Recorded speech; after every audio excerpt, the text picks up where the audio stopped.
V-Guard presents कौन जीत रहा है, को पावर्ड बाय सेंसोडाइन एंड विमल। बोलो जुबां केसरी।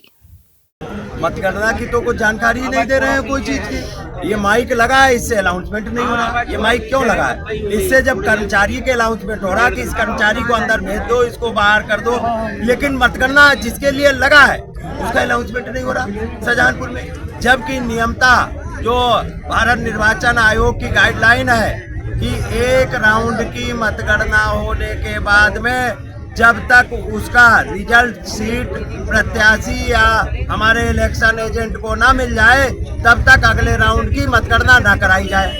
लेकिन ऐसा हो नहीं रहा। आंसर शीट मिल नहीं रही, वहाँ 10 राउंड खुलते चले जा रहे हैं।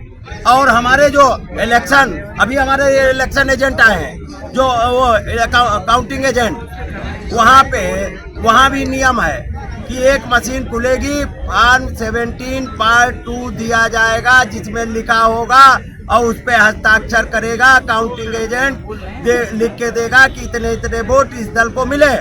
लेकिन खुल गए 8-8, 10-10 राउंड, लेकिन अभी तक उनको दिए ही नहीं गई, वो नहीं दी जा रही जो जानकारी मिली है। ये बताइए कि उत्तर प्रदेश में गठबंधन की अच्छी पोजीशन है इस समय जो दिखा रहे हैं गठबंधन के बावजूद शाहजहांपुर में सपा प्रत्याशी पीछे है। शाहजहांपुर में यहाँ देखिएगा निष्पक्ष मतगणना होगी तो शाहजहांपुर का प्रत्याशी जीतेगा, ज्योत्सना कश्यप जीतेगी और ददरौल वाली भी जीतेगी। लेकिन यहाँ प्रशासन जिस तरीके का नंगा नाच कर रहा है, यहाँ आरोप फोन नहीं उठा रहे, ये आरोप फोन नहीं उठा रहे, हमारे लोगों को अंदर नहीं आने दे रहे। उनके मंत्री विधायक वहाँ परिसर में टहल रहे हैं, उनके सांसद वहाँ बैठ रहे हैं, उनका पंडाल उनके गेट पे, निर्वाचन जहाँ काउंटिंग हो रही है उनके गेट पे हमारे लोगों को घुसने नहीं दिया जा रहा। ये भेदभाव हो रहा है।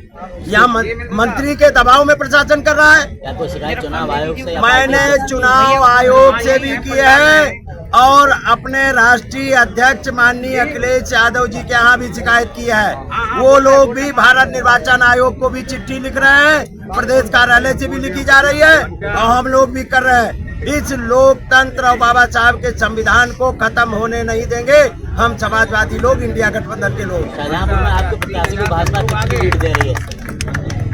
आप कोई जानकारी दे रहा कोई? आप तो आ रहे हैं अंदर से, आप तो टीवी चैनल के व्यक्ति हैं, आपको तो स्पष्ट जानकारी देना चाहिए, सारी राउंड वार जानकारी देनी चाहिए ना। अनाउंसमेंट आप तो खुद यहाँ पे है, कितनी बार अनाउंसमेंट कर रहे हैं, सुबह से लगातार हम लोग कह रहे हैं, अनाउंसमेंट नहीं कर रहे हैं, सही जानकारी नहीं दे रहे।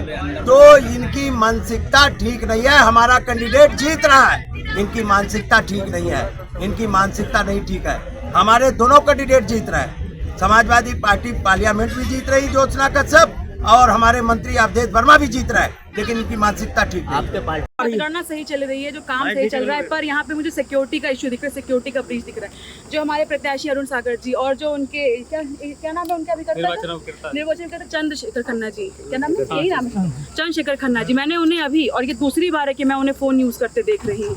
और ये बहुत बड़ा सिक्योरिटी का इशू है कि जिस रूम में आरओ साहब बैठे हैं, प्रेक्षक साहब बैठे हैं, हमारे एसडीएम साहब बैठे हैं, उसी रूम में वो फोन यूज कर रहे हैं। तो आपको ही लगता है कि ये सिक्योरिटी का इशू है, जबकि ये सबके साथ बराबर है। भाई हम प्रत्याशी, सारे प्रत्याशी, किसी को भी फ़ोन की एंट्री नहीं है, मुझे एंट्री नहीं, किसी को भी एंट्री नहीं है उस चीज़ के लिए फ़ोन की। तो जब किसी को एंट्री नहीं है तो वो कहाँ से फ़ोन यूज़ कर रहे हैं और किसका फ़ोन यूज़ कर रहे हैं और यूज़ क्यों कर रहे हैं, क्यों कर रहे हैं? चलिए ये तो सवाल अलग विषय है, क्या उसका कारण है, पर क्यों? अगर ये एक सुरक्षा का ब्रीच है सिक्योरिटी का, कि वो क्यों फ़ोन यूज़ कर रहे हैं? और मेरे ऐसा भी नहीं कि वो कहीं बाहर जाके यूज़ कर रहे हैं, अरे वहीं जहाँ आरओ साहब बैठे, जहाँ प्रेक्षक साहब बैठे, उसी कमरे में यूज़ कर रहे हैं। वी-गार्ड प्रेजेंट्स कौन जीत रहा है, को पावर्ड बाय सेंसोडाइन एंड विमल। बोलो जुबां केसरी।